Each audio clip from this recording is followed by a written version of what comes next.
안녕하세요. 하루 한 장 성경 통독의 김준식 선교사입니다. 여러분, 저희가 이제 이 제사법에 관하여서 좀 더 깊게 들어가 볼 텐데요. 제가 감히 말씀드리는데 오늘 영상을 잘 보시면 여러분 레위기서의 절반을 스스로 읽으실 수 있게 될 것입니다. 못 믿으시겠다고요? 자, 한번 시작해 볼게요. 일단은 저희가 지난 시간에 했던 거 잠깐 복습해 볼게요.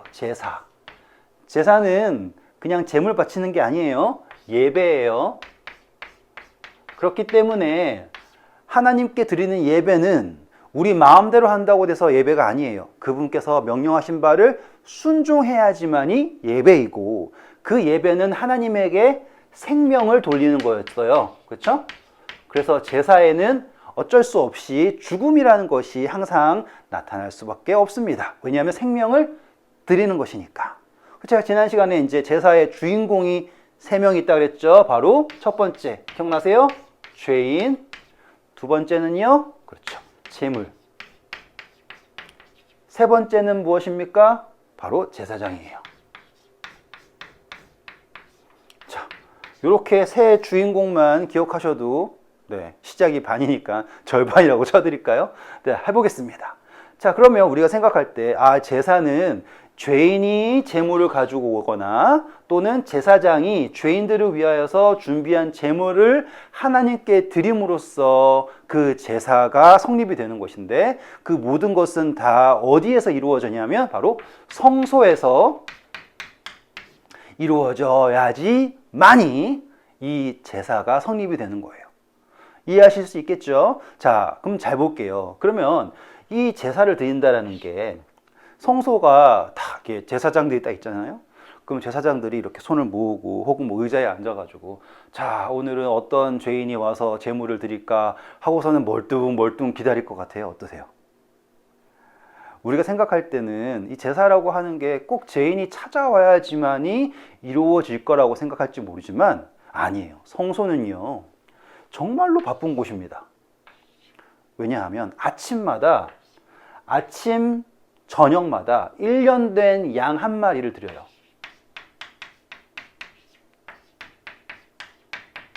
그리고요, 이 아침 저녁으로 제물을 드릴 때 그냥 제물을 드릴 수 없어요. 그래서 제단에다가 항상 나무를 채워야 놔야 됩니다. 그래야지 이 성소가 성소로서의 역할을 하고 있음이 알려지는 거예요. 그렇기 때문에 이 진영을 쫙 상상해 보시잖아요.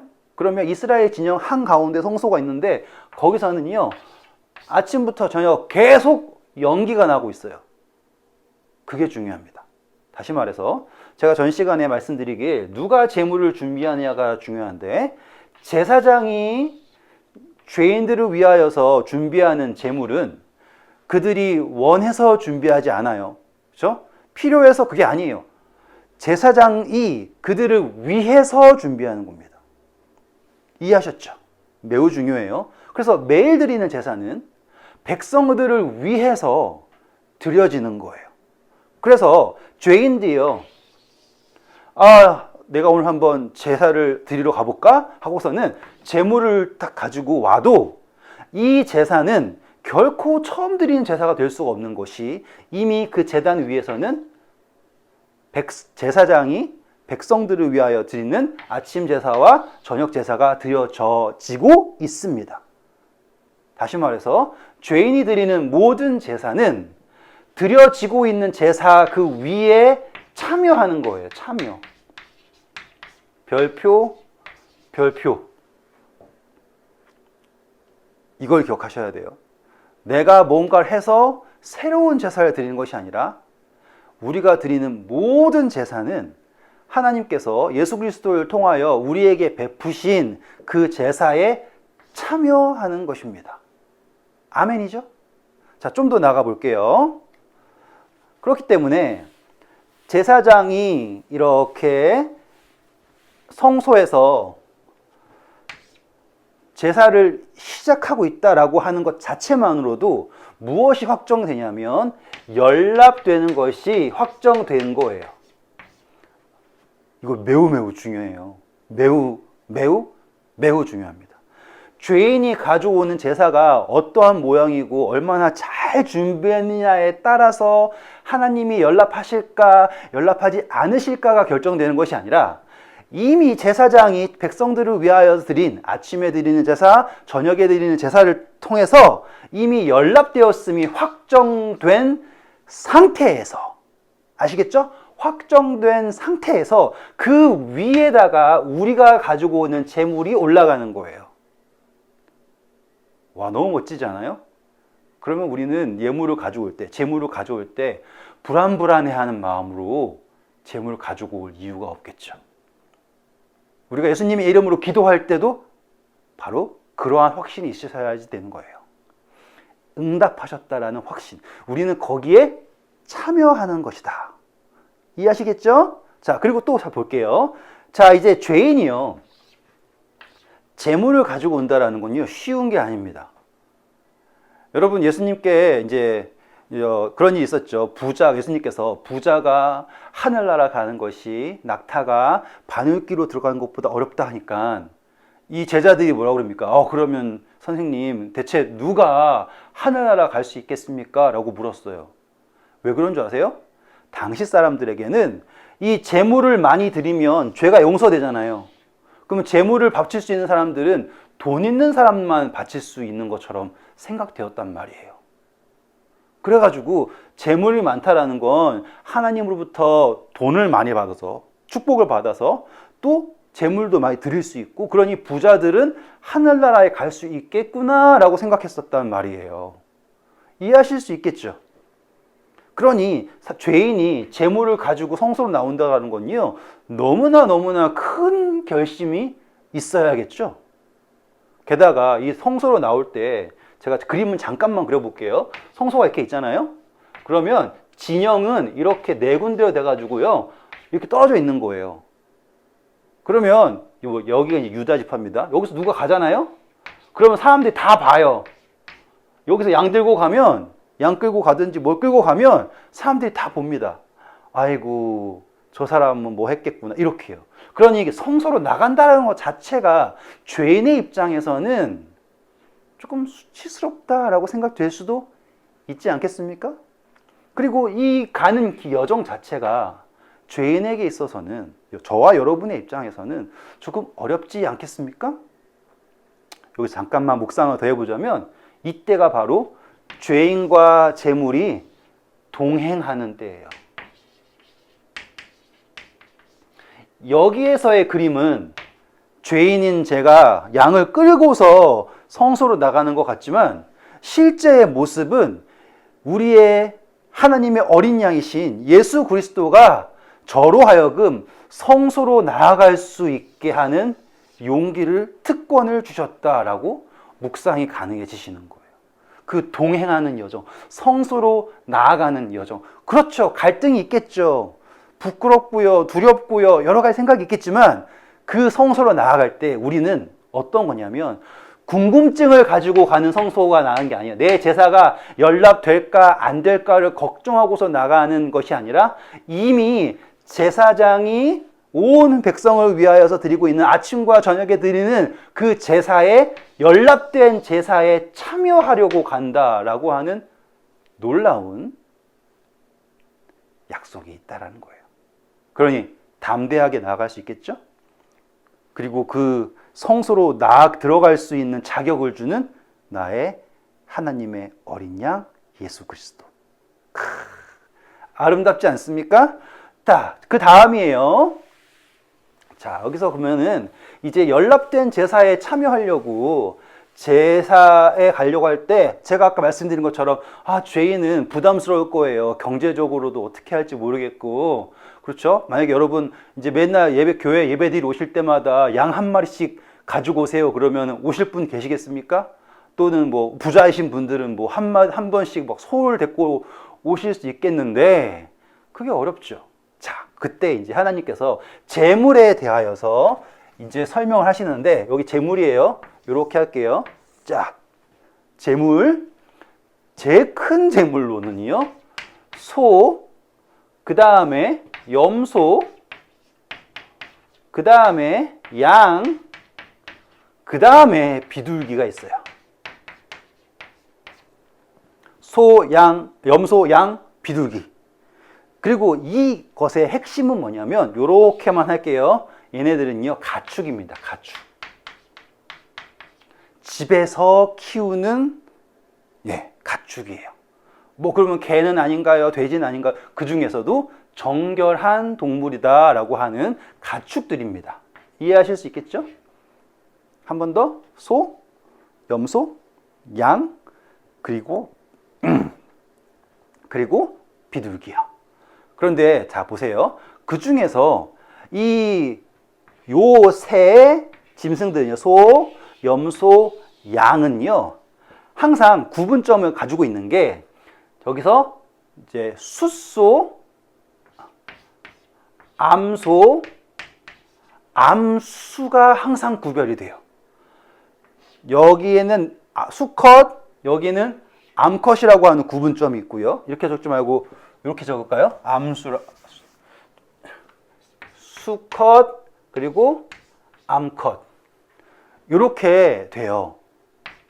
그래서 이렇게 됐을 때 이 수컷이 상징하는 것이 있고요. 암컷이 상징하는 것이 있겠죠. 그렇죠?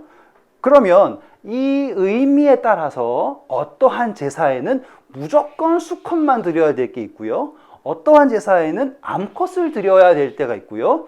어떨 때는 수컷이든 암컷이든 관계없이 드릴 수 있을 때가 있어요.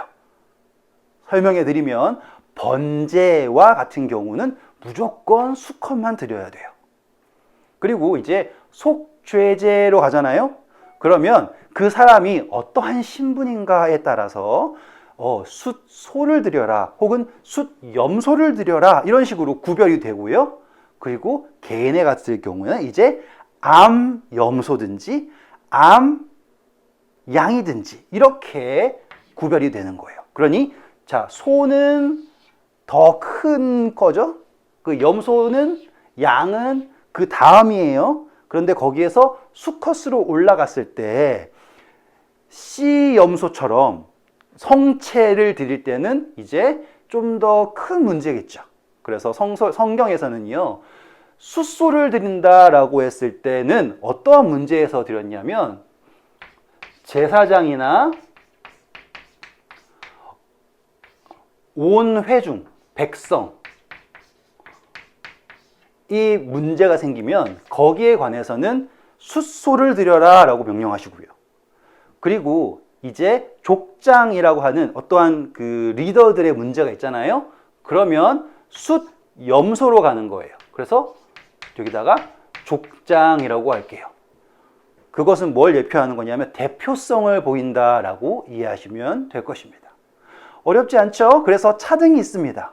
그리고 항상 이 수컷에는요, 표상 자체가 예수님이다라고 무조건 생각하시면 맞아요.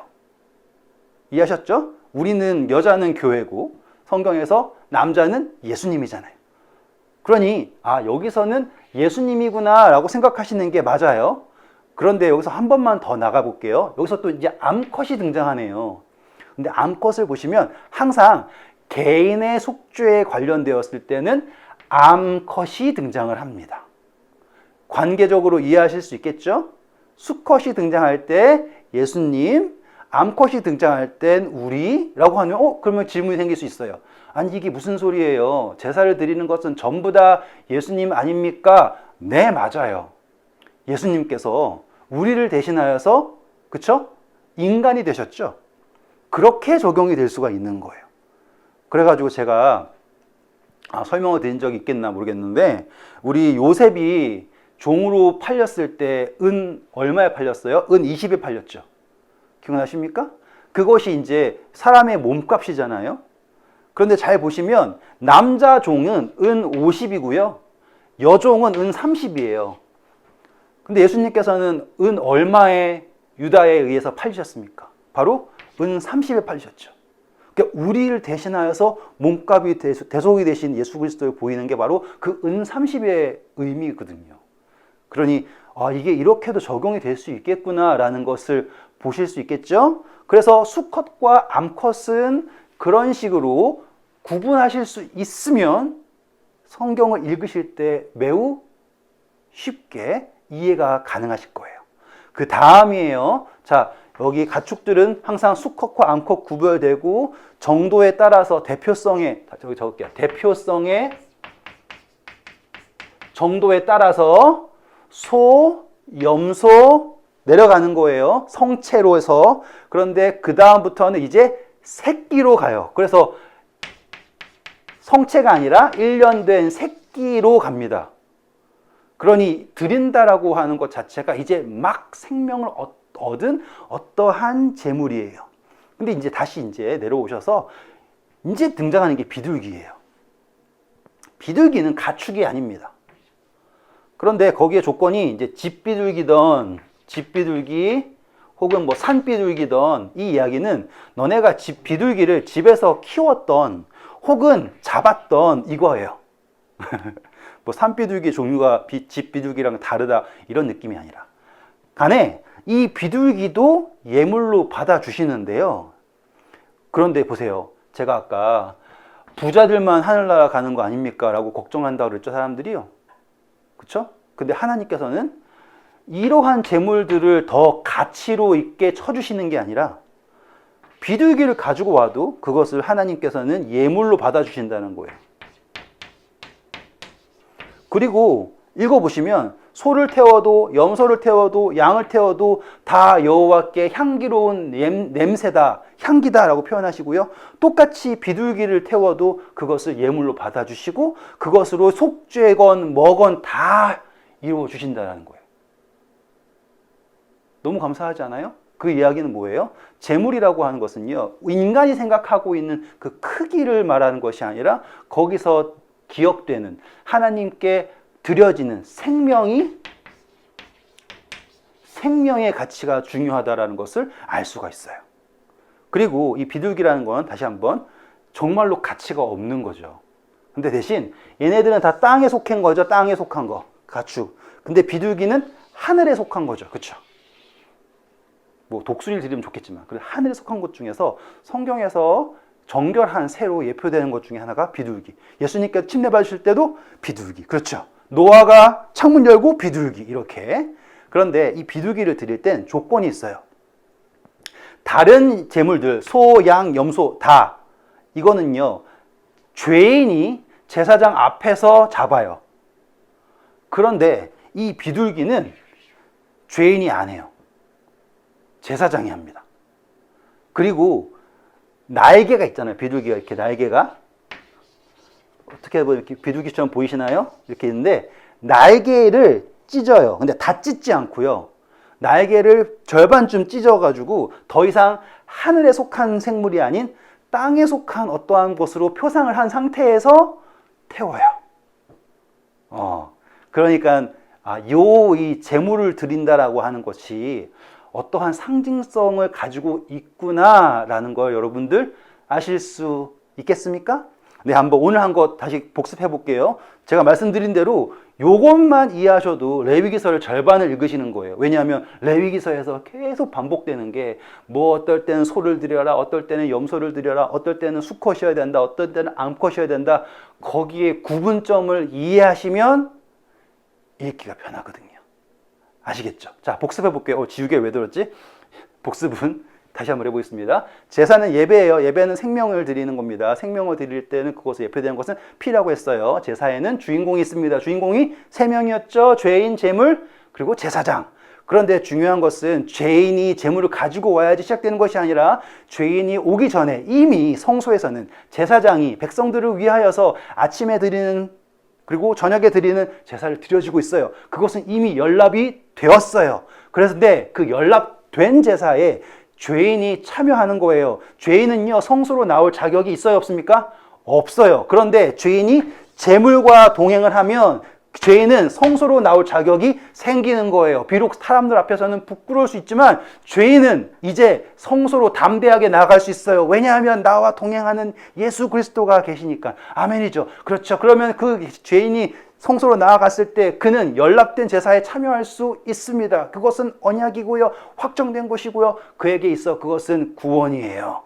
자, 갔을 때 그가 드릴 수 있는 제물들은 가축들입니다. 가축은 뭐예요? 나와 함께 지내는 거예요. 그러면은 임마누엘이라는 거 느껴지십니까? 말씀이 육신이 되어 우리 가운데 거하심에, 그쵸? 가축이라는 것은 나와 함께 있는 거고, 그 짐승 중에서 정결한 것인데 소, 염소, 양 이렇게가 있는데요. 이것들은요, 대표성에 따라서 제사장이나 백성이 전체가 범죄할 경우에는 숫소를 드립니다. 성체요. 그리고 족장이 할 경우는 이제 숫염소로 가는 거예요. 씨염소처럼요. 그렇죠. 대표성에 따라서 쩍쩍쩍쩍 가는데, 이제 개인의 문제로 가면 이제 염소 또는 양까지도 내려갈 수 있어요. 그런데 여기서 숫소, 숫양, 수컷은, 남성은 예수님을 예표합니다 라고 얘기했고요. 맞는 말이에요. 근데 심지어 이 암컷도요, 성경에서는 교회를 예표한다고 얘기하지만, 저와 여러분을 예표한다고 하지만, 우리가 그것을 안수했을 때 우리를 대신하여서 대속을 이루신 예수 그리스도가 예표가 됩니다 라고 하는 것을 알 수가 있어요. 그리고 더 내려가서 나중에 새끼를 드린다라고 할 때가 나오는데요. 새끼요. 이제 막 태어나서 이제 막 얻은 생명이지만 그것을 하나님께 드려진다라고 하는 그 의미로 해석이 될 수 있습니다. 그리고 나머지 마지막, 이 새 가축과 달리 비둘기는 절대로 가축이 아니에요. 땅에 속하지 않았어요. 하늘에 속했어요. 하지만 부자만 제물 드리는 게 아니에요. 하나님께 나아가고자 하는 모든 사람은 하나님께 예물을 드릴 수가 있어요. 자, 하늘로부터 주어진 예물입니다. 그 예물을 가지고 하늘께 나아갔을 때 하나님께서는 이러한 것들과 차별을 두지 않으시고 다 예물로 받아 주시는 것이에요. 어떠세요? 정신 없으셨나요? 아니에요.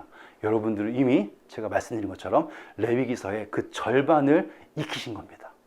한번 이 영상을 자세히 한번 살펴보시고요. 성경을 다시 한번 읽어보세요. 그러면 레위기서가 눈에 들어오기 시작하실 것입니다. 네, 오늘도 수고하셨고요. 다음 시간에는 이 제사가 어떻게 진행되는지를 한 번 더 자세히 살펴보도록 할게요. 감사합니다.